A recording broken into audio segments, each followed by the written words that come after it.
യോഗത്തിൽ എല്ലാവർക്കും സ്വാഗതം ആശംസിക്കാൻ ഏകോപന സമിതി കൺവീനർ ശ്രീ നോബി മേനാചാര്യയെ ക്ഷണിക്കുന്നു.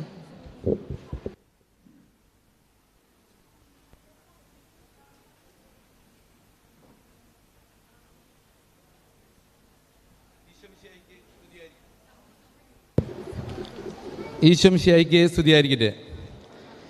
ഇന്ന് നമ്മളുടെ മനോഹരമായ സുദിനമാണ്. പ്രത്യേകിച്ച് നമ്മളുടെ കുടുംബ കൂട്ടായ്മകളുടെയും സംഘടനകളുടെയും വിശ്വാസ പരിശീലകരുടെയും ഈ വാർഷിക ദിനത്തിൽ അതിൻ്റെ എല്ലാവിധ ആശംസകൾ ആദ്യം ഞാൻ നേരുകയാണ്. ഈ അനുഗ്രഹ ദിവസത്തിൽ അത്രയും ഭാഗ്യം ഉള്ള ഒരു ഇടവകയാണ് നമ്മളെന്ന് ഓർമ്മപ്പെടുത്തുന്ന വിധത്തിലാണ്, അതും ഒരു സൗഭാഗ്യമായി നമ്മുടെ സീറോ മലബാർ സഭയുടെ കുര്യ ബിഷപ്പ് മാ സെബാസ്റ്റ്യൻ വാണേപ്പുരയ്ക്കൽ നാം ഇവിടെ സന്നിധരായിട്ടുണ്ട്. അനുഗ്രഹ പ്രഭാഷണത്തിനായി ഇന്ന് ഇവിടെ എത്തിയിരിക്കുന്ന, പ്രത്യേകിച്ച് നമ്മൾക്ക് നമ്മുടെ ഇടവകയ്ക്ക് എല്ലാവിധ അനുഗ്രഹ ആശംസകളും, അതുപോലെ തന്നെ നമ്മളുടെ കുട്ടികളുടെയും ഇടവകയുടെയും ഭംഗിയും മറ്റുള്ള നമ്മുടെ സന്തോഷത്തിലും പങ്കുചേരാനും എത്തിയ നമ്മുടെ സീറോ മലബാർ സഭ പിതാവിനെ സഭയുടെ പ്രതിസന്ധികളെ ഈ അവസരത്തിൽ തരണം ചെയ്യാൻ സാധിക്കട്ടെ എന്നുള്ള പ്രാർത്ഥന ആശംസിച്ചുകൊണ്ട് ഹൃദയത്തിൻ്റെ ഭാഷയിൽ നമ്മുടെ ഇടയിലേക്ക് ഹാർദവമായി സ്വാഗതം ചെയ്യുന്നു.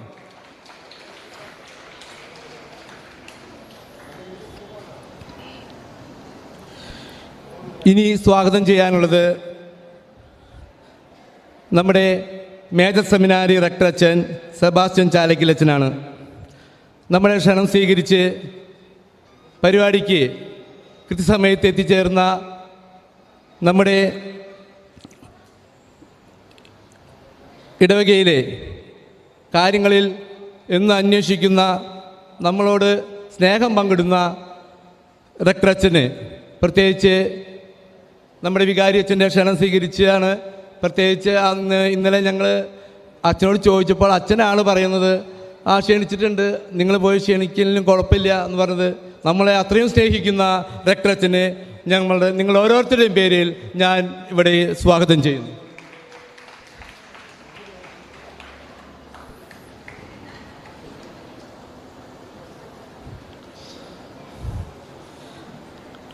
പൊന്നുംകുടത്തിന് എന്തിന് പൊട്ട്. നമ്മുടെ വികാരി അച്ഛൻ ഇന്ന് നമ്മളുടെ ഓരോരുത്തരുടെയും ഹൃദയത്തിൽ ഇഴുകിച്ചേർന്നിരിക്കുകയാണ്. ഈ മേഖല പരിപാടി തന്നെ ഈ രണ്ടാം തവണ വിജയകരമായി നടത്താൻ നമുക്ക് സാധിക്കുന്നുണ്ടെങ്കിൽ നമ്മൾ മണ്ണുത്തി ഇടവക ഓർക്കേണ്ടത് നമ്മുടെ പോളിയച്ഛനെയാണ്. നമ്മുടെ ഓരോരുത്തരുടെയും ഇടയിൽ നമ്മളുടെ പ്രതിസന്ധികൾ നമ്മൾക്ക് ഓരോ ടിപ്സും തന്ന് നമ്മളെ സഹായിക്കുന്ന നമ്മുടെ വികാരി അച്ഛന് ഞാൻ നിങ്ങളുടെ ഓരോരുത്തരുടെയും പേരിൽ ഏറ്റവും ബഹുമാനത്തോടെ സ്വാഗതം ചെയ്യുന്നു.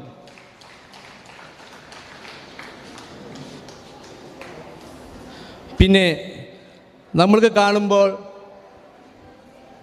നമ്മളോട് ഏറ്റവും ഇഴുകിച്ചേർന്ന്, എന്നാൽ അച്ഛൻ എല്ലാ കാര്യങ്ങളും കൃത്യനിഷ്ഠതയോടും എല്ലാ കാര്യങ്ങളിലുള്ള വ്യക്തതയും കൂടി നമ്മുടെ യുവജനങ്ങളെയും, പ്രത്യേകിച്ച് ആൾത്താന സംഘം, അതുപോലെ നമ്മുടെ സംഘടനകളെയും കുടുംബ കൂട്ടായ്മകളെയും പ്രവർത്തനങ്ങളിൽ പങ്കുചേരുകയും ഇഴുകിച്ചേരുകയും ചെയ്യുന്ന നമ്മുടെ കൊച്ചച്ഛന് ഹൃദയത്തിൻ്റെ ഭാഷയിൽ ഞാൻ ജിതിരച്ഛനെ സ്വാഗതം ചെയ്യുന്നു.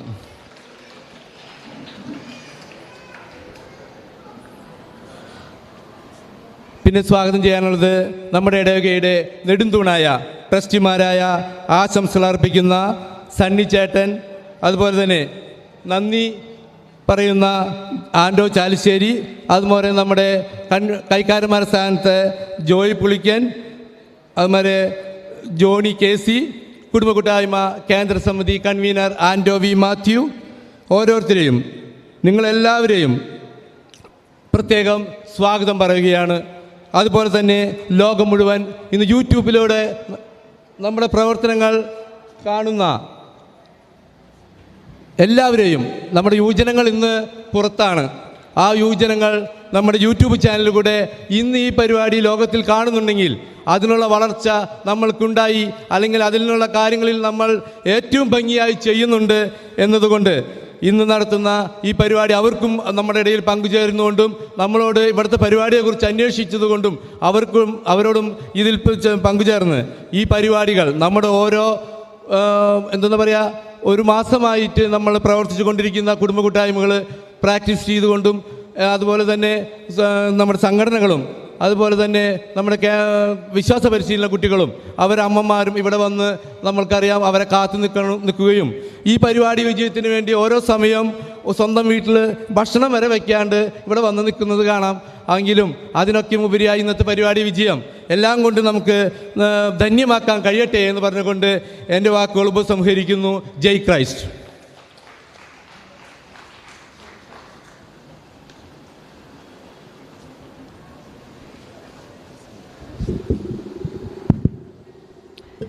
നന്ദി നോബിയേട്ട. ഇടവക ദിനാഘോഷം ദീപം തെളിയിച്ച് ഉദ്ഘാടനം ചെയ്യാൻ എല്ലാ വിശിഷ്ടാതിഥികളെയും പ്രത്യേകം ക്ഷണിക്കുന്നു.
ഉദ്ഘാടന പ്രസംഗം നടത്തുന്നതിനായി നമ്മുടെ ക്ഷണപ്രകാരം എത്തിച്ചേർന്നിരിക്കുന്ന Mary Matha major seminary rector reverend father Sebastian ചാലക്കലിനെ ക്ഷണിച്ചു.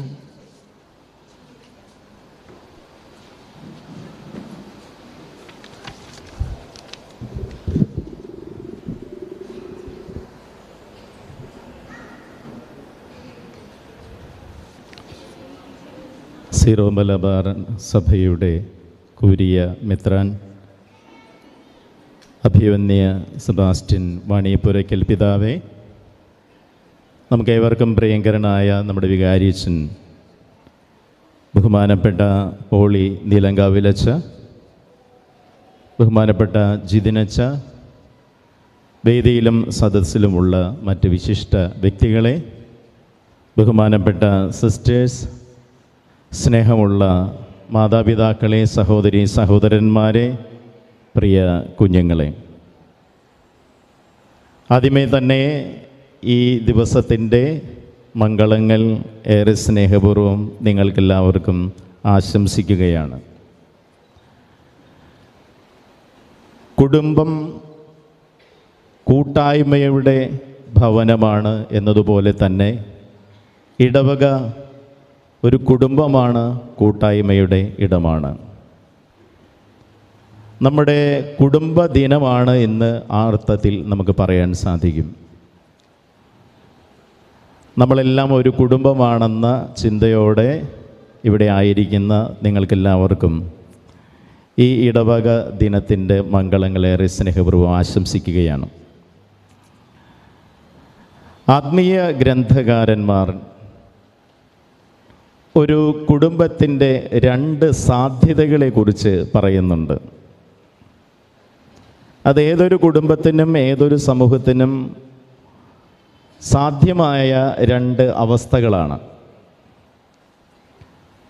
ഒന്നാമത്തെ സാധ്യത ബാബേലിൻ്റെ അനുഭവത്തിലേക്ക് തരം താഴാനുള്ള സാധ്യതയാണ്. അതൊരു സാധ്യത എന്നതിനേക്കാൾ അതൊരു ദുരന്തമാണ്. ഒരു അധപ്പതനമാണ്, തരംതാഴലാണ്. എന്താണ് ബാബേലിൻ്റെ അനുഭവം എന്ന് നമുക്കറിയാം. ഉൽപ്പത്തിയുടെ പുസ്തകത്തിൽ നമ്മളത് വായിക്കുന്നതാണ്. ദൈവമായ കർത്താവിനെ ധിക്കരിച്ചുകൊണ്ട്, വെല്ലുവിളിച്ചുകൊണ്ട് ഗോപുരം പണിയാൻ മനുഷ്യർ ആരംഭിച്ചു. പക്ഷേ അവരുടെ ഭാഷകൾ ചിതറിക്കപ്പെട്ടു.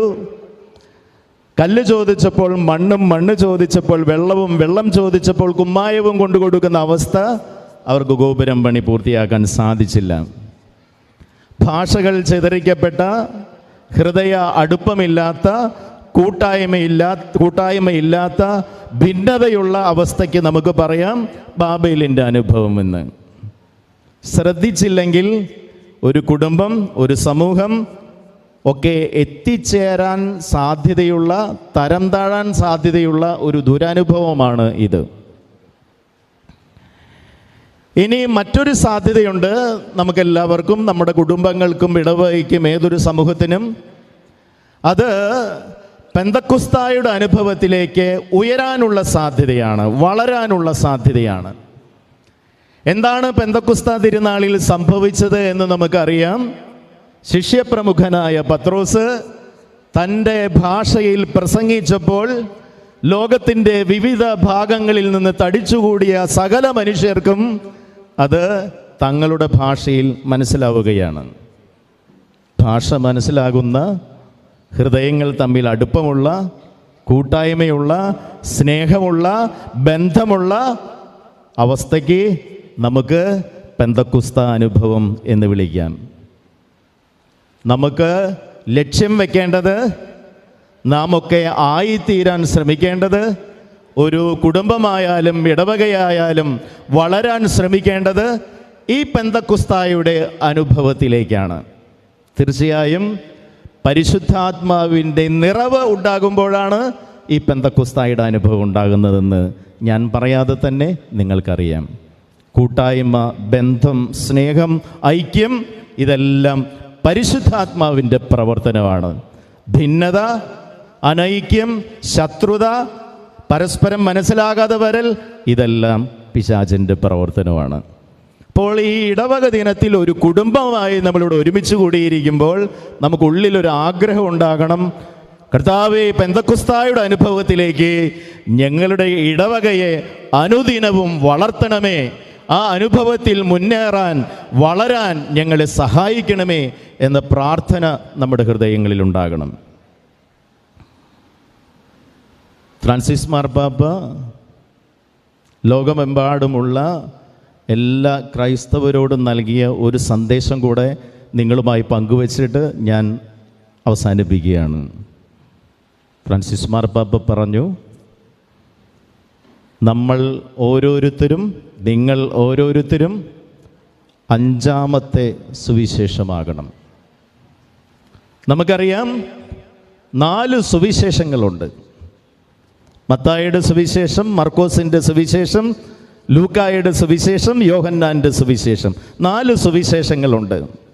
മാർപ്പാപ്പ പറയുകയാണ്, ഞാനും നിങ്ങളും അഞ്ചാമത്തെ സുവിശേഷമാകണം. എന്താണ് അതിൻ്റെ അർത്ഥം? നമ്മുടെ ചുറ്റിലുമുള്ള സഹോദരങ്ങൾ, പ്രത്യേകിച്ച് അക്രൈസ്തവർ, നമ്മൾ ഈ പറയുന്ന 4 സുവിശേഷങ്ങളൊന്നും വായിച്ചിട്ടുണ്ടാകണമെന്ന് നിർബന്ധമില്ല. വല്ലവരൊക്കെ വായിച്ചു കാണും, പക്ഷേ ഭൂരിഭാഗവും വായിച്ചിട്ടുണ്ടാകണമെന്ന് നിർബന്ധമില്ല. അവരൊക്കെ വായിക്കാൻ പോകുന്ന സുവിശേഷം എൻ്റെയും നിങ്ങളുടെയും ജീവിതമാണ്. എൻ്റെയും നിങ്ങളുടെയും ജീവിതം കണ്ടിട്ട് അവർക്ക് മനസ്സിലാകണം ആരാണ് ക്രിസ്തു, എന്താണ് ക്രിസ്തുമതം, എങ്ങനെയാണ് ഒരു ക്രിസ്ത്യാനി ആയിരിക്കേണ്ടതെന്ന്. അതാണ് മാർപ്പാപ്പ പറഞ്ഞത്, നമ്മളെല്ലാവരും അഞ്ചാമത്തെ സുവിശേഷമാകണം, ജീവിക്കുന്ന സുവിശേഷമാകണം. അതിനുള്ള വലിയ വിളി, ദൗത്യം, ഉത്തരവാദിത്വം സ്വീകരിച്ചവരാണ് ഞാനും നിങ്ങളും. ഈ ഇടവക ദിനം ആചരിക്കുമ്പോൾ ഈശോയ്ക്ക് സാക്ഷ്യം വഹിച്ചുകൊണ്ട് സുവിശേഷമായി തീരാനുള്ള വലിയ ആഗ്രഹം, വലിയ പരിശ്രമം നമ്മുടെ എല്ലാവരുടെ ഭാഗത്തു നിന്നും ഉണ്ടാകട്ടെ എന്ന് ആശംസിച്ചുകൊണ്ട് എന്നെ ഇതിന് ക്ഷണിച്ച ബഹുമാനപ്പെട്ട വികാരിച്ചന് പ്രത്യേകം നന്ദി പറഞ്ഞുകൊണ്ട് നിങ്ങൾക്കെല്ലാവർക്കും ഈ ദിവസത്തിൻ്റെ മംഗളങ്ങൾ ഒരിക്കൽ കൂടി നേർന്നുകൊണ്ട് ഈ യോഗം ഉദ്ഘാടനം ചെയ്തതായി പ്രഖ്യാപിക്കുന്നു. നന്ദി, നമസ്കാരം.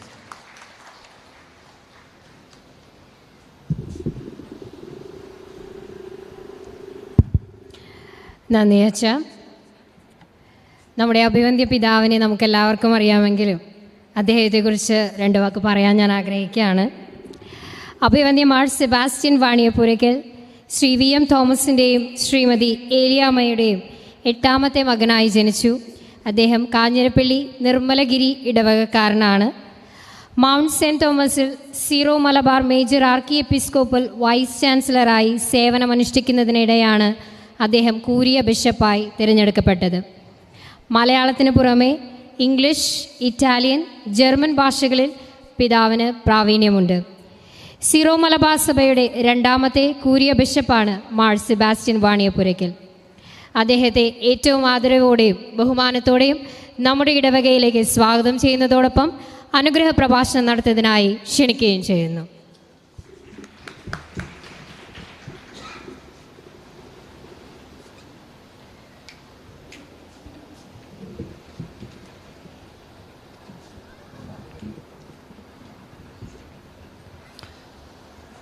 ഈ സമ്മേളനത്തിൻ്റെ ഉദ്ഘാടകനും തൃശ്ശൂർ മേരിമാതാ സെമിനാരിയുടെ ഡയറക്ടറുമായ പ്രിയപ്പെട്ട സെബാസ്റ്റ്യൻ ചാലക്കലച്ചൻ, ഇടവക വികാരി പ്രിയപ്പെട്ട പോളി നിലങ്കാവിലച്ചൻ, കൊച്ചച്ചൻ പ്രിയപ്പെട്ട ജിതിനച്ചൻ, വാത്സല്യമുള്ള സഹോദരി സഹോദരന്മാരെ, ഞാനിന്ന് രാവിലെ മുതൽ ഈ തൃശ്ശൂരാണ്. 5:30 എറണാകുളത്തു നിന്ന് പോകുന്നതാണ്. 7 മണിയായപ്പോൾ ഹോളി ഫാമിലി കോൺഗ്രിഗേഷൻ്റെ ജനറലേറ്റിൽ ഗോൾഡൻ ജൂബിലി ആഘോഷിക്കുന്ന സിസ്റ്റർമാർക്ക് വേണ്ടി അവരോട് ചേർന്ന് പരിശുദ്ധ കുർബാന അർപ്പിച്ചു. 10:30 സമേറിറ്റൻ സിസ്റ്റേഴ്സിൻ്റെ ജനറലേറ്റിൽ അവരോടൊരുമിച്ച് സിൽവർ ഗോൾഡൻ ജൂബിലി സിസ്റ്റേഴ്സിന് വേണ്ടി പരിശുദ്ധ കുർബാന അർപ്പിച്ചു. ഡോൺ ബോസ്കോ സ്കൂള്, സെമിനറി ഒക്കെ സന്ദർശിച്ച് ഇങ്ങനെ ഈ തൃശ്ശൂരിലൂടെ നടക്കുകയാണ്. നാളെ എനിക്ക് ലൂർദ് പള്ളിയിൽ കുർബാനയുള്ളത് കൊണ്ടാണ് ഞാൻ ഇന്നിവിടെ താമസിക്കാമെന്ന് തീരുമാനിച്ചത്. ഇപ്പം രാവിലെ മുതൽ ഞാൻ നീലങ്കാവിലച്ചനെ കാണുന്നുണ്ട്. അപ്പം ഞങ്ങളിന്ന് ഒരുമിച്ചാണ് ഉച്ചയ്ക്ക് ഭക്ഷണം കഴിക്കാനായിട്ടിരുന്നത്. ഭക്ഷണം കഴിക്കുന്നതിനിടയിൽ അച്ഛൻ്റെ ഇടവകയെക്കുറിച്ച് ചോദിച്ചപ്പോൾ മണ്ണുത്തിയാണെന്നും ഇന്ന് വൈകുന്നേരം ഇടവക ദിനാഘോഷമുണ്ടെന്നും അച്ഛൻ എന്നോട് പങ്കുവയ്ക്കുന്നതിനിടയിൽ ഞാൻ ഇവിടെ നിന്ന് ഇന്ന് കാക്കനാട്ടോട്ട് മടങ്ങുന്നില്ല എന്നറിഞ്ഞ അച്ഛൻ എന്നോട് ചോദിച്ചു, ഇടവക ദിനാചരണത്തിന് ഇതിലേ കൂടി കയറിപ്പോകാനായിട്ട് സാധിക്കുമോ എന്ന്. പ്രിയപ്പെട്ട അച്ഛനെ ഞാൻ ആദ്യം കാണുന്നത് 2017 നവംബറിലാണ്. അഭിവന്യ ടോണി നീലങ്കാവിൽ പിതാവിൻ്റെ മെത്രാഭിഷേകം കഴിഞ്ഞ് അച്ഛനെന്ന വികാരിയായിരിക്കുന്ന പറപ്പൂരിൽ ഒരു കുർബാനയ്ക്കായിട്ട് പുതുതായിട്ട് നിർമ്മിച്ച ദേവാലയത്തിലൊരു ബലിക്കായിട്ട് എന്നെ ക്ഷണിച്ചു. പിന്നീട് അതിനുശേഷം അരിമ്പൂർ വികാരിയായിരിക്കുമ്പോഴും എനിക്കറിയാം. ഇപ്പോൾ മണ്ണുത്തിയിലും. ഞാനിവിടെ വരുന്നതിന് തൊട്ട് മുമ്പ് എൻ്റെ ഒരു സെമിനറി സഹപാഠി ആയിട്ടുള്ള ഒരാളുടെ വീട്ടിലിരിക്കുകയായിരുന്നു. അപ്പം ഞാനിങ്ങനെ മണ്ണുത്തിക്കാണ് പോകുന്നതെന്ന് പറഞ്ഞപ്പോൾ, നീലങ്കാവിലച്ചനാണ് വികാരി എന്ന് പറഞ്ഞപ്പോൾ വളരെ ഹൈ ആയിട്ടുള്ള അഭിപ്രായങ്ങൾ പ്രിയപ്പെട്ട അച്ഛനെ പറ്റി അദ്ദേഹം പറഞ്ഞു. അതെനിക്കും വ്യക്തിപരമായ അറിവുള്ളൊരു കാര്യമാണ്. അങ്ങനെ എല്ലാവർക്കും സ്വീകാര്യനായ നല്ലൊരു അജപാലകൻ്റെ കീഴിൽ വളർന്നു വരുന്ന ഈ ഇടവക, ഇത് ഒരു പിതൃത്വത്തിൻ്റെയും മാതൃത്വത്തിൻ്റെയും അനുഭവങ്ങൾ ദൈവജനത്തിന് പകർന്നു കൊടുക്കാനായിട്ട് കഴിയുന്ന ഒരു ആധ്യാത്മിക കേന്ദ്രമാണ്. പ്രിയപ്പെട്ട സെബാസ്റ്റ്യൻ ചാലക്കലച്ചന് വടവാതൂർ സെമിനാരിയിൽ ദീർഘകാലം അധ്യാപകനായിരുന്നു. ഇവിടെയും അധ്യാപകനായിരുന്നു. ഇപ്പോൾ അദ്ദേഹം ഈ സെമിനാരിയുടെ റെക്ടറാണ്. വൈദിക വിദ്യാർത്ഥികളെ പരിശീലിപ്പിക്കുന്ന അച്ഛനാണ്. അത് വളരെ ഗൗരവമേറിയൊരു ഉത്തരവാദിത്വമാണ്.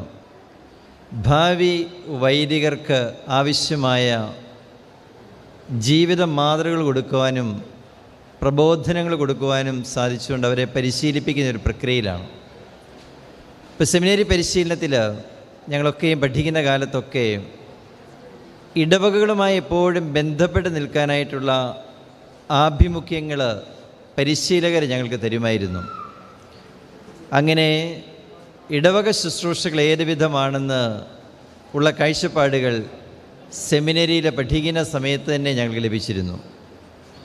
ഇന്നിപ്പോൾ അച്ഛന് ബാബേലിനെയും പെന്തക്കോസ് അനുഭവത്തെയും ഒക്കെ അധികരിച്ച് മനസ്സിലാകാത്ത ഭാഷകളും ചിതറിക്കപ്പെടുന്ന ഭാഷകളും മനസ്സിലാകുന്ന ഭാഷയും ഒരുമിപ്പിക്കുന്ന ഭാഷയും തമ്മിൽ മനോഹരമായിട്ട് സംസാരിച്ചു. അത് നിങ്ങൾക്കൊരു ചിന്താ വിഷയം കൂടിയാണ്. ഇപ്പം ഇടവക എന്ന് പറയുന്നത്, ഇടവകയിലെ പള്ളിയിലെ മാമോദിസ തൊട്ടിയെ വിളിക്കുന്നത് സഭയുടെ ഗർഭപാത്രം എന്നാണ്. ഇടവക ദൈവാലയത്തിൽ ആ ഗർഭപാത്രത്തിൽ നമ്മൾ രൂപം കൊണ്ട് ജനിച്ച് വളരുകയാണ്. ഇടവക ജനത്തിന് പിതൃതുല്യമായ വാത്സല്യം നൽകി അവരെ വളർത്താനായിട്ടാണ് ഇടവകയിലെ വികാരിച്ചൻ പരിശ്രമിക്കുന്നത്. അതുകൊണ്ടാണ് നമ്മൾ അച്ഛനെ അച്ഛ എന്ന് വിളിക്കുന്നത്. അദ്ദേഹത്തിന് ഇവിടെയുള്ള എല്ലാ കുടുംബങ്ങളും സ്വന്തം കുടുംബം പോലെ പ്രിയപ്പെട്ടതാണ്. ഇവിടെയുള്ള എല്ലാ കുഞ്ഞുങ്ങളും താൻ ജനിപ്പിച്ച് വളർത്തുന്ന കുഞ്ഞുങ്ങളെപ്പോലെ പ്രധാനപ്പെട്ടതാണ്. ഒരു വീട്ടിൽ ഒരപ്പൻ എത്രമാത്രം പ്രാധാന്യമുണ്ടോ, ഒരമ്മയ്ക്ക് എത്രമാത്രം പ്രാധാന്യമുണ്ടോ, അത്രമാത്രം ഇടവകയിലെ അജപാലകനൊരു സ്ഥാനമുണ്ട്. ഫ്രാൻസിസ് മാർപ്പാപ്പ ഈ അടുത്ത കാലത്ത് സ്വർഗസ്ഥനായ പിതാവേ എന്ന പ്രാർത്ഥനയെ അധികരിച്ച് ചില ചിന്തകൾ പങ്കുവച്ചൊരു പുസ്തകത്തിൽ പറയുന്നുണ്ട്, വീട്ടിൽ നിന്ന് അകന്നുപോയ ധൂർത്തപുത്രൻ അവന് വിശന്നിട്ട് മാത്രമല്ല അവൻ വീട്ടിലേക്ക് തിരിച്ചു വന്നത്, മറിച്ച് അവൻ അപ്പനെ കാണണമെന്നുള്ളതാണ്. അപ്പൻ നഷ്ടപ്പെടുമ്പോൾ അല്ലെ അമ്മ നഷ്ടപ്പെടുമ്പോൾ ഉണ്ടാകുന്ന ഒരു അനാഥത്വത്തിൻ്റെ മേഖലയിൽ ഒരു ഫീലിംഗ് ഉണ്ട്. അവൻ അപ്പനില്ലാതെ ജീവിക്കാനായിട്ട് കഴിയില്ല. അതുകൊണ്ടാണ് അവൻ തിരികെ എത്തിയതും അപ്പനത് മനസ്സിലാക്കി ദൂരെ വെച്ച് തന്നെ കണ്ട് അവനെ സ്വീകരിച്ചതും. ഇതുപോലൊരു മനോഭാവമാണ് ഇടവകയിലെ അജപാലകൻ എപ്പോഴും വേണ്ടത്. അടുത്തു നിൽക്കുന്നവരെയും അകന്നു നിൽക്കുന്നവരെയും ഒരുപോലെ സ്നേഹിക്കാനും പരിഗണിക്കാനും കഴിയുന്ന വിശാല ഹൃദയമുള്ള ഒരു അജപാലകനായിരിക്കണം. ഈ വീക്ഷണങ്ങളാണ് സെമിനറി പരിശീലന കാലത്ത് വൈദിക വിദ്യാർത്ഥികൾക്ക് പകർന്നു കൊടുക്കുന്നതും അവർ സ്വാംശീകരിക്കുന്നതും അവർ വൈദികരായിട്ട് തീരുന്നതും. ഈ സത്യങ്ങളൊക്കെയും മനസ്സിലാക്കുമ്പോൾ വൈദിക ജീവിതത്തിലാണെങ്കിലും സന്യാസ ജീവിതത്തിലാണെങ്കിലും ധാരാളം ആളുകൾ കടന്നു വന്നുകൊണ്ട് ഈ ഒരു നിറവിൽ ആത്മീയ രൂപയിൽ ശുശ്രൂഷ ചെയ്യാനായിട്ട് ഇടവരണം. അതുകൊണ്ട് ഒരു ഇടവകയുടെ വളർച്ചയുടെ ലക്ഷണമായിട്ട് ആ ഇടവകയിൽ നിന്ന് സന്യാസ ജീവിതത്തിലേക്കും വൈദികാന്തസ്സിലേക്കുമൊക്കെയുള്ള ആളുകളുടെ സാന്നിധ്യത്തെ നാം മനസ്സിലാക്കേണ്ടതായിട്ടുണ്ട്. വളരെ ചെറിയ സംഖ്യ ആളുകൾ മാത്രമേ വൈദികരാകാനും സന്യസ്തരാകാനും പോകുന്നുള്ളൂ. പക്ഷേ ആ ചെറിയ സംഖ്യ ആളുകൾ കൊണ്ട് വലിയ കാര്യങ്ങൾ ചെയ്യാനായിട്ട് കഴിയും. ഇവിടെ ഒരാൾ ഇടവകയിൽ വികാരിയായിട്ടിരുന്നാൽ ആ ആൾക്ക് ആ ഇടവകയിലുള്ള 100 കണക്കിന് കുടുംബങ്ങളെ സ്വന്തം കുടുംബമായി കണ്ട് ശുശ്രൂഷിക്കാനായിട്ട് അവസരം ലഭിക്കുകയാണ് ചെയ്യുന്നത്. അങ്ങനെ പിതൃവാത്സല്യത്തോടുകൂടി അച്ഛൻ്റെ നേതൃത്വത്തിൽ പ്രിയപ്പെട്ട സന്യാസിനിയുടെ നിരവധി കോൺഗ്രിഗേഷൻസ് ഉണ്ടെന്ന് ഞാൻ മനസ്സിലാക്കുന്നു. എല്ലാവരുടെയും സഹകരണത്തോടുകൂടി നടത്തപ്പെടുന്ന ഈ ഇടവക ദിനത്തിന് എൻ്റേതായ എല്ലാ ആശംസകളും പ്രാർത്ഥനകളും ഞാൻ നേരുകയാണ്. ഇന്നിവിടെ കുഞ്ഞുങ്ങൾ അവതരിപ്പിച്ച ആദ്യത്തെ ചെറിയ ഡാൻസ്, അതിനെ എന്ത് വേണമെങ്കിലും നമുക്ക് വിശേഷിപ്പിക്കാം. ആ കുഞ്ഞുങ്ങളുടെ മനസ്സിൽ നമ്മളൊരു പക്ഷേ ഇന്നത്തെ സമ്മേളനം മറന്നു പോകായിരിക്കും. ഞാൻ മറക്കും, നിങ്ങളും മറക്കും. പക്ഷേ ആ കുഞ്ഞുങ്ങളുടെ വളർച്ചയിൽ ജീവിതത്തിൽ ഒരിക്കലും അവർ മറക്കാത്ത ഓർമ്മകൾ സമ്മാനിക്കാൻ അതുപോലുള്ള പരിശീലനങ്ങൾക്ക് സാധിക്കും. ഇതിനൊക്കെ നല്ല നേതൃത്വം എടുക്കുന്നവരാണ് ഇടവകയിലെ സന്യാസിനിമാർ. അവരുടെ ശുശ്രൂഷയുടെ സേവനത്തിൻ്റെ ഒരു മേഖല മറ്റുള്ളവരെ പരിശീലിപ്പിക്കുക എന്നുള്ളതാണ്. ഇന്നിവിടെ ഇടവകളിലെ കൂട്ടായ്മകളുടെ, സംഘടനകളുടെ, വിശ്വാസ പരിശീലന കേന്ദ്രത്തിൻ്റെ എല്ലാം ഒരു ഒത്തുചേരൽ നമ്മൾ കാണുകയാണ്. ഈ വിശ്വാസ പരിശീലന രംഗത്ത് മാതാപിതാക്കൾക്ക് ഒരു പ്രത്യേക ദൗത്യം നിർവഹിക്കാനായിട്ടുണ്ട്. പ്രഥമ വിശ്വാസ പരിശീലകരായിട്ട് അവരെയാണ് നമ്മൾ കാണുന്നത്. അങ്ങനെ മാതാപിതാക്കളോട് ചേർന്ന്, സന്യാസിനിമാരോട് ചേർന്ന്, വിശ്വാസ പരിശീലകരോട് ചേർന്ന്, ഇടവകയിലെ അജപാലകനോട് ചേർന്ന് നിന്നുകൊണ്ട് നാനാവിഭാഗം ആളുകൾക്കും വളർച്ചയുണ്ടാകട്ടെ എന്ന് ഞാൻ പ്രാർത്ഥിക്കുന്നു. മനോഹരമായ ഒരു ദൃശ്യം അടുത്തു വന്ന് കാണുവാൻ, നിങ്ങളെ മനസ്സിലാക്കുവാൻ എനിക്ക് അവസരം ലഭിച്ചതിൽ അതിയായ സന്തോഷമുണ്ട്. ഇവിടേക്ക് ക്ഷണിക്കപ്പെട്ടതിന് ഞാൻ പ്രത്യേകം നന്ദി പറയുന്നു. നിങ്ങൾക്കെല്ലാവർക്കും ഒരിക്കൽ കൂടി ഈ ഇടവക ദിനത്തിൻ്റെ ആശംസകൾ നേരുന്നു. നല്ലവനായ ദൈവം എല്ലാവരെയും സമൃദ്ധമായി അനുഗ്രഹിക്കട്ടെ.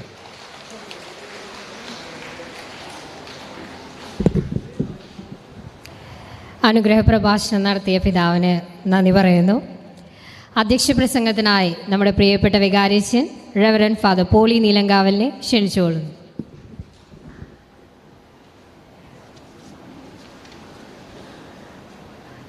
എത്രയും ബഹുമാനപ്പെട്ട സെബാസ്റ്റ്യൻ വാണിപ്പുരയ്ക്കൽ പിതാവേ, പ്രിയമുള്ള സെബാസ്റ്റ്യൻ ചാലക്കലച്ച, കേന്ദ്രസമിതി സെക്രട്ടറി, അതുപോലെ തന്നെ നമ്മുടെ കൈക്കാരന്മാർ, മറ്റു കേന്ദ്രസമിതി കൺവീനർ, ഭാരവാഹികൾ, കൈക്കാരന്മാർ, പ്രിയമുള്ള മാതാപിതാക്കളെ, കുട്ടികളെ, നമ്മുടെ ഇന്നത്തെ വാർഷികം, ഇടവക വാർഷികം എന്ന് പറയുമ്പോൾ ഇടവകയുടെ 3 സ്ട്രീമുകളാണ് അതിൽ ഉൾക്കൊള്ളുന്നത് പ്രധാനമായിട്ടും. ഒന്ന് കുടുംബ കൂട്ടായ്മ. നമ്മൾ 3 എല്ലാ മേഖലകളാക്കി തിരിച്ചിട്ടുള്ള 3 യൂണിറ്റുകളുള്ള കുടുംബ കൂട്ടായ്മകൾ. അങ്ങനെ 26 കുടുംബ കൂട്ടായ്മകൾ നമ്മുടെ ഇടവകയിലുണ്ട്. ആ ഇടവകകളെ 8 മേഖലകളായിട്ട് നമ്മൾ തിരിച്ച്, ഓരോ മേഖല അടിസ്ഥാനത്തിലാണ് നമ്മൾ ഇന്നത്തെയും നാളത്തെയും പരിപാടികൾ ആസൂത്രണം ചെയ്തിട്ടുള്ളത്. മിക്കവാറും മഹാഭൂരിഭാഗം പേരും ഈ കാഴ്ചക്കാരെന്നതിനേക്കാൾ ഉപരി എല്ലാവരും തന്നെ പാർട്ടിസിപ്പൻസാണ്. അതുകൊണ്ടാണ് നമ്മുടെ ഇരിപ്പിടങ്ങളിൽ അധികം പേരില്ലാത്തത്. കാരണം 90% പേരും ഫുഡ് ഫെസ്റ്റിലും ആയിട്ടും അതുപോലെ അണിയറയിലും ആയിട്ടൊക്കെ ധാരാളം പേര് ഓരോ യൂണിറ്റുകളിൽ നിന്നും പങ്കെടുക്കുന്നവർ 10, 25, 30 പേരൊക്കെ പങ്കെടുക്കുന്ന പരിപാടികളാണ് നമ്മളിവിടെ അറേഞ്ച് ചെയ്തത്. അപ്പോൾ അതുകൊണ്ട് തന്നെ അതൊരു സ്ട്രീമാണ്, യൂണിറ്റുകൾ. രണ്ടാമത്തെ സ്ട്രീം എന്ന് പറയുന്നത് നമ്മുടെ സംഘടനകളാണ്. ഓരോ വിഭാഗം കുട്ടികൾക്ക്, യൂത്തിന്, അതുപോലെ പ്രായമായിട്ടുള്ളവർക്ക്, മാതാപിതാക്കൾക്ക് ഒക്കെയുള്ള സംഘടനകൾ. ആ സംഘടനാ പ്രവർത്തനങ്ങളിലൂടെയും നമ്മുടെ ഇടവകയിലെ ആത്മീയമായിട്ടും അതുപോലെ തന്നെ ഭൗതികമായിട്ടുമൊക്കെയുള്ള ഉന്നമനത്തിന് ഉതകുന്ന വ്യത്യസ്തമായിട്ടുള്ള മാർഗങ്ങളിലൂടെ പ്രവർത്തനങ്ങൾ നടത്തുന്നു. അത് നമ്മുടെ ഒരു ആണ്ടുവട്ടത്തിലെ നമ്മുടെ എല്ലാ പരിപാടികളിലും ഇതുപോലെ സംഘടനകളും യൂണിറ്റുകളും ഒക്കെ ഭാഗവാഹിത്വങ്ങളാണ്. പ്രത്യേകിച്ചും ഇപ്പം നമ്മൾ ഈ ഒക്ടോബർ മാസത്തിൽ നമ്മുടെ വീടുകളിൽ ജപമാല അർപ്പിച്ചു. യൂണിറ്റ് അടിസ്ഥാനത്തിൽ ജപമാല പ്രദക്ഷിണമായിട്ട് പള്ളിയിലേക്ക് വന്നു. പള്ളിയിൽ നിന്നും ആഘോഷമായിട്ടുള്ള ജപമാല പ്രദക്ഷിണം നമ്മൾ അങ്ങാടി ചുറ്റിക്കൊണ്ട് ഉള്ള ജപമാല പ്രദക്ഷിണം നടത്തി. 26 മാതാവന്മാരെ ഓരോ യൂണിറ്റുകളിൽ നിന്നും ലൈവായിട്ട് കൊണ്ടുവന്നു. അങ്ങനെ നമ്മുടെ ഭൗതികമായിട്ടും ആത്മീയമായിട്ടുള്ള ഓരോ വിശ്വാസ പ്രഖ്യാപനങ്ങൾ ആ മാർഗങ്ങളിലൂടെ നടക്കുന്നു. അതുപോലെ സംഘടനകളുടെയും. മൂന്നാമത്തെ ഒരു സ്ട്രീം എന്ന് പറയുന്നത് നമ്മുടെ മതബോധനമാണ്. നമ്മൾ ഏറ്റവും പ്രധാനപ്പെട്ട ഒരു ഘടകം കൂടിയാണ് നമ്മുടെ കുട്ടികളെ വിശ്വാസം പരിശീലിപ്പിക്കുക എന്നുള്ളത്. എല്ലാ ഞായറാഴ്ചകളിലുമാണ് നമ്മൾ വിശ്വാസ പരിശീലനത്തിൻ്റെ പ്രവർത്തനങ്ങൾ കേമമായിട്ട് നടക്കുന്നുവെങ്കിലും അവരെ വിശുദ്ധ കുർബാനയിൽ പങ്കെടുപ്പിക്കുന്നതിനും അതുപോലെ തന്നെ മറ്റു നേരത്തെ പറഞ്ഞതുപോലെ ആണ്ടുവട്ടത്തിലെ ഓരോ പരിപാടികളിലും പങ്കെടുപ്പിക്കുന്നതിനുമൊക്കെ ഈ നമ്മുടെ മതബോധന പരിശീലകർ, മതാധ്യാപകർ ബദ്ധശ്രദ്ധമാണ്. അതുകൊണ്ട് തന്നെ അതിൽ വളരെ ഫലപ്രദമായിട്ടുള്ള വിധത്തിൽ അവർക്ക് ഈ കുട്ടികളെ നയിക്കാനായിട്ട് സാധിക്കുന്നുണ്ട്. അപ്പോൾ അങ്ങനെ 3 സ്ട്രീമുകളിലൂടെയാണ്, അരുവികളാണ് യഥാർത്ഥത്തിൽ ഈ ഇടവക കൂട്ടായ്മകളും ഭക്തസംഘടനകളും അതുപോലെ മതബോധന പ്രവർത്തനങ്ങളും. ഞാൻ എല്ലാ വാർഷികത്തിലും പറയാറുള്ളത് പോലെ വിശ്വാസ പരിശീലനം അഭിമന്യ പിതാവ് പറഞ്ഞതുപോലെ തന്നെ കുടുംബങ്ങളിൽ നിന്ന് ആരംഭിക്കുക. ഇന്നത്തെ ആധുനികതയിലെ ന്യൂജൻ എന്ന വാക്കുണ്ട്. ന്യൂജൻ എന്നുള്ള നിലയ്ക്ക് നമ്മൾ പലപ്പോഴും ഈ ന്യൂജന് അങ്ങോട്ട് വിട്ടുകൊടുക്കുന്ന ഒരു രീതിയുണ്ട്. അതുകൊണ്ട് പലപ്പോഴും എന്തുണ്ടാവണം, പരിശീലനത്തിൻ്റേതായിട്ടുള്ള രീതികൾ മാറിപ്പോകുന്നു എന്നുള്ളതാണ്. അപ്പോൾ ഞാൻ ചിലപ്പോൾ പറയും, നമ്മുടെ ഓരോ പാരമ്പര്യങ്ങളുണ്ട്, വിശ്വാസത്തിൻ്റെ ചില പാരമ്പര്യങ്ങൾ.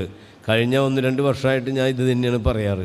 വിശ്വാസ പാരമ്പര്യം എന്ന് പറഞ്ഞാൽ വിശ്വാസത്തിൽ കാലത്ത് എഴുന്നേറ്റ് കഴിഞ്ഞാൽ നമ്മുടെ കുട്ടികളെ കർത്താവിൻ്റെ മാലാഖ ചൊല്ലാൻ പഠിപ്പിക്കണം. കട്ടിലും ഇരുന്നിട്ട് തന്നെ എഴുന്നേറ്റ് പോയി ആദ്യം മൊബൈൽ തപ്പും.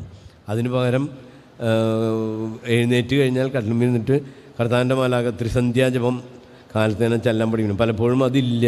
അപ്പോൾ നമ്മുടെ കുടുംബങ്ങളിൽ നിന്നാണ് അത് ആരംഭിക്കേണ്ടത്. എല്ലാ ദിവസവും കാലത്ത് എഴുന്നേൽക്കുന്നത് നമ്മൾ വീടുകളിലാണല്ലോ, പള്ളിയിലല്ലോ. അപ്പോൾ അതുകൊണ്ട് അതൊരു പ്രധാനപ്പെട്ട കാര്യമാണ്. അപ്പം അങ്ങനെ നമ്മൾ വിശ്വാസത്തിൻ്റെ പാരമ്പര്യമായിട്ട് നിലകൊണ്ടിരുന്ന, അല്ലെങ്കിൽ നമ്മുടെ പൂർവികരായിട്ട് നമുക്ക് നൽകിയിട്ടുള്ള ഇത്തരത്തിലുള്ള പാരമ്പര്യങ്ങൾ നമ്മൾ നിലനിർത്തണം. പിന്നെ ഞാൻ സാധാരണ പറയാറുള്ളത്, നമ്മുടെ വീടുകളിലൊക്കെ വൈകുന്നേരം ആകുമ്പോൾ കുന്തിരിക്കാൻ പോയിക്കുക, കുറച്ച് അന്നാവെള്ളം തെളിക്കുക, ഇങ്ങനെയുള്ള കാര്യങ്ങളൊക്കെ നമ്മൾ പറയാറുണ്ട്.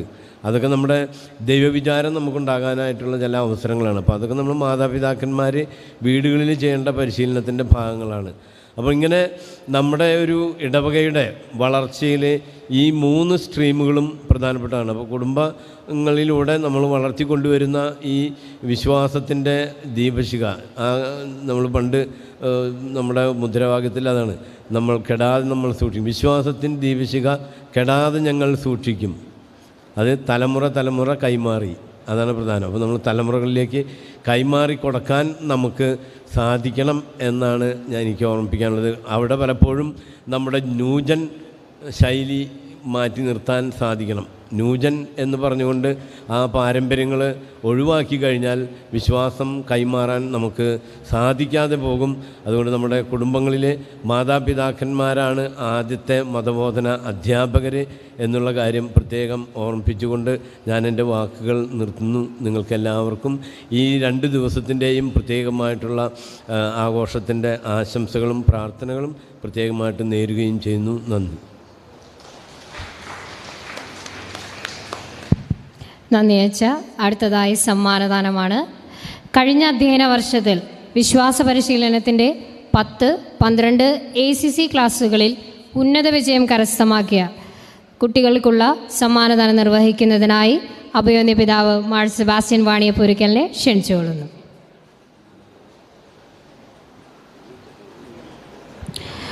Class 10 topper Aneesha Rajesh.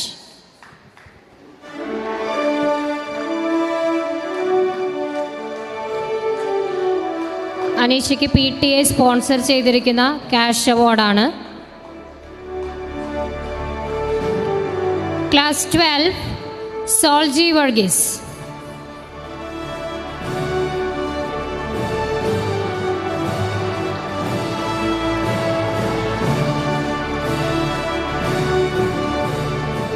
സോൾജിക്ക് ഡാരസ് മരിയ മെമ്മോറിയൽ സ്കോളർഷിപ്പ് ക്യാഷ് അവാർഡാണ്.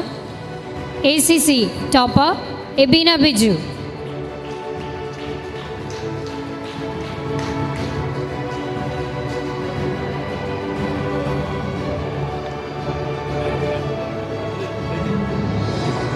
എബീനയ്ക്ക് PTA സ്പോൺസർ ചെയ്തിരിക്കുന്ന ക്യാഷ് അവാർഡ് തന്നെയാണ്.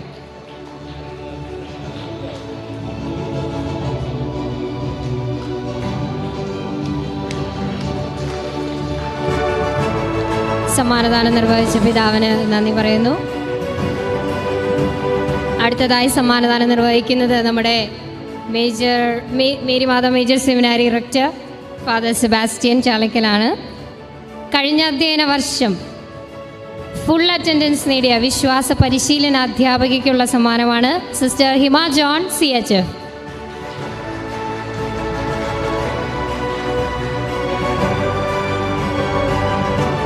And mister Leo Alappad.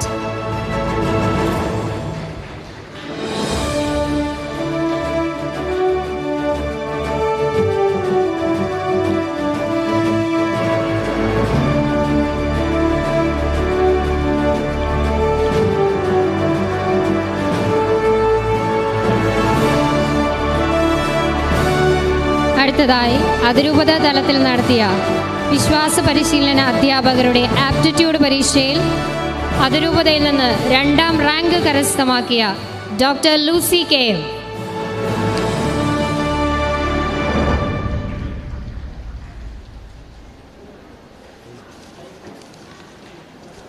സമ്മാനദാനം നിർവഹിച്ച അച്ഛന് പ്രത്യേകമായി നന്ദി പറയുന്നു.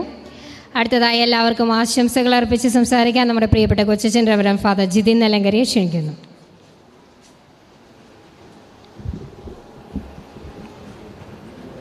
അഭിമന്യ പിതാവേ, പ്രിയമുള്ള റെക്ടറച്ച, പ്രിയമുള്ള വികാരിച്ച, കൈക്കാരന്മാരെ, ഏകോപന സമിതി കൺവീനർ, കേന്ദ്ര സമിതി കൺവീനർ, പ്രിയമുള്ള കുടുംബാംഗങ്ങളെ, നമുക്കറിയാം നമ്മുടെ ഇടവക ദിനം ഏറ്റവും നന്നായിട്ട് നമ്മൾ ആഘോഷങ്ങളിലേക്ക് കടന്നുകൊണ്ടിരിക്കുകയാണ്.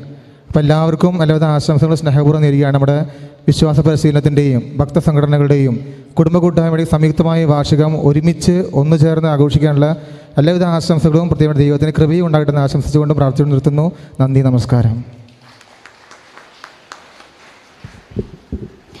നന്ദി അച്ഛ. യോഗത്തിൽ ആശംസയർപ്പിച്ച് സംസാരിക്കാൻ ഇടവക ട്രസ്റ്റി ശ്രീ സണ്ണി പാറശ്ശേരിയെ ക്ഷണിക്കുന്നു.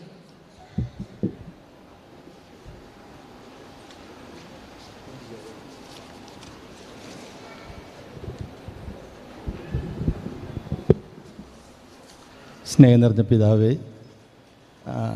നമ്മുടെ റെക്ടറച്ച, നമ്മുടെ വികാരി പോളി നീലങ്കര വിളിച്ച കൊച്ചച്ച, മറ്റു വേദിയിലും സദസ്സിലിരിക്കുന്ന വിശിഷ്ട വ്യക്തികളെ, ഏറ്റവും സ്നേഹം നിറഞ്ഞ ഇടവകാംഗങ്ങളെ, ഇന്നും നാളെയുമായി നമ്മൾ 2 ദിവസം നമ്മളുടെ ഇടവകയുടെ വാർഷികം ആഘോഷിക്കുകയാണ്. അതിനായി അരങ്ങത്തും അണിയറയിലും ധാരാളം കാര്യങ്ങൾ നമ്മളുടെ സംഘടനകൾ ഒരുക്കിക്കൊണ്ടിരിക്കുകയാണ്.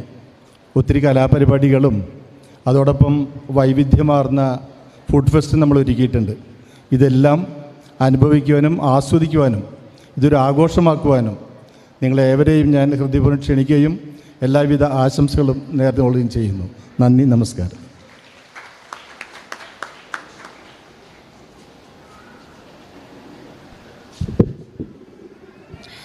നമ്മുടെ ഔദ്യോഗിക ഉദ്ഘാടന പരിപാടികൾ അവസാനിക്കുകയാണ്. യോഗത്തിൽ നന്ദി അറിയിക്കാൻ ഇടവക ട്രസ്റ്റി ശ്രീ ആൻഡോ ചാലിശ്ശേരിയെ ക്ഷണിക്കുന്നു.